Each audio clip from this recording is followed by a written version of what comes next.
বিশ্বনবীর হাসির দিকে তাকালে মনে হতো হাসিতে যেন মুক্তা ঝরে।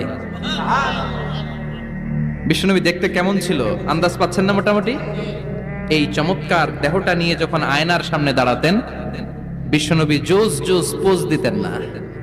এখনকার ছেলেপেলেরা বলে আয়নার সামনে দাঁড়াইয়া দেই জোস জোস পোজ, আচ্ছা না নাই? বিশ্বনবী জোস জোস পোজ দিতেন না।